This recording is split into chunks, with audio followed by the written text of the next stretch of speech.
এশারের নামাজ পড়লো, কোনো ফোন চালাই নাই, কোনো কিছু নাই।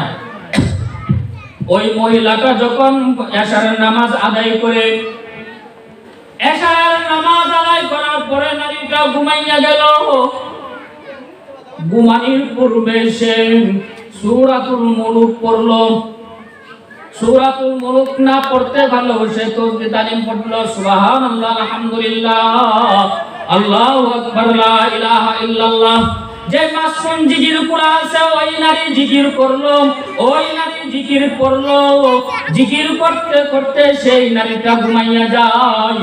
ওই নারীটা ঘুমন্ত অবস্থায় যখন ফজরের আযান তার কানে বাড়ি দিল, মুয়াজ্জিন বলল আল্লাহু আকবার, আল্লাহু আকবার। পৃথিবীর মধ্যে কোনো পুরুষের খবর পাই না, ওই নারীটা আযানের ধ্বনি তার নারীর কানে পৌঁছে যায়। আর ওই নারীটা ঘুম থেকে জাগ্রত হইয়া তার স্বামীকে বলল, ও প্রাণের স্বামী গো, ও আদরের স্বামী, মুয়াজ্জিনে ডাকতেছে, ফজরের সময় হয়ে গেছে, রাত্রি যাপন করলেন, আপনি ঘুমাইলেন। ও স্বামী, আপনি উঠেন না, আপনি ঘুম থেকে উঠেন, আপনি নামাজে চলে যান। ছেলেটারা ডাক দেয়া বলল, বাজান রে, তুমি তো আমার নারী সিরা কলিজার দম বাজান, তোমার 10 মাস 10টা দিন গর্ভে ধারণ করলাম রে বাবা। আমিও যেমন আমল করি, আমিও চাই তুমি তেমন ভাবে আমল করো। ও বাজান, তোমার বাবাও যাইতেছে মসজিদে, ও বাবা তুমি উঠো ঘুম থেকে উঠিয়া তুমি যাও মসজিদের দিকে যাও, ফজরের নামাজটা পড়ে তুমি ঘরে আসো। স্বামীরাও পাঠাইয়া দিলেন ওই মহিলাটা, তার সন্তানরাও পাঠাইলেন মসজিদে নামাজ পড়বে তার মেয়েটা ঘরে। মেয়েটা ডাকলাম, মারে তোমার বাবাও মসজিদে গেল, তোমার ভাই মসজিদে পাঠাইয়া দিলাম, ও মা উঠো, আমি বাকি রইলাম আর তুমি বাকি রইলা। ও মা উঠো না, ঘুম থেকে উঠো, আমরা দুইজন ওযু করে ঘরের ভিতরে যাই, নামাজে দাঁড়াইয়া যাই, ঘরের ভিতরে নামাজে দাঁড়াইয়া যাই। ওই নারীটা তার মেয়েটারে ওযু করাইলো, ওযু করাইয়া যাই নামাজে, নামাজ আদায় করলো 2 রাকাত সুন্নাত আর 2 রাকাত ফজরের ফরজ নামাজ আদায় করার পরে মেয়েটার সাথে বসা মা 2টা হাত উপর দিকে তুলিয়া বলল, ও আল্লাহ, আল্লাহ গো, আমার এই ছোট্ট একটা সংসারে আমার দুঃখ কষ্টের অভাব নাই, কিন্তু আল্লাহ তোমার আমি বলি নাই, আল্লাহ গো, আমার স্বামীটারে আরামের ঘুম হারাম করাইয়া, ও আল্লাহ, আমার এই স্বামীটারে পাঠাইয়া দিলাম মসজিদে। আল্লাহ, আমার ছোট ছেলেটা ঘুমন্ত ছিল, এই কনকনে শীতের মধ্যে তার শরীর থেকে কম্বলটা সরাইয়া আমি সরাইয়া দিয়া বললাম, বাজান তোমার বাবা গেল মসজিদে, তুমিও যাও মসজিদে। ও বাজান, তুমি যাও মসজিদে। আল্লাহ, আমি ছেলেটারও পাঠাইলাম মসজিদে। আমার মেয়েটা ঘরের মধ্যে ঘুমন্ত ছিল, যখন ফজরের আযানের ধ্বনি আমার কানে পৌঁছলো, মা হইয়া আমি আল্লাহ তোমারে বলি নাই, আল্লাহ তোমারে আমি এক মুহূর্তের জন্য আমি আড়াই নাই, বলি নাই।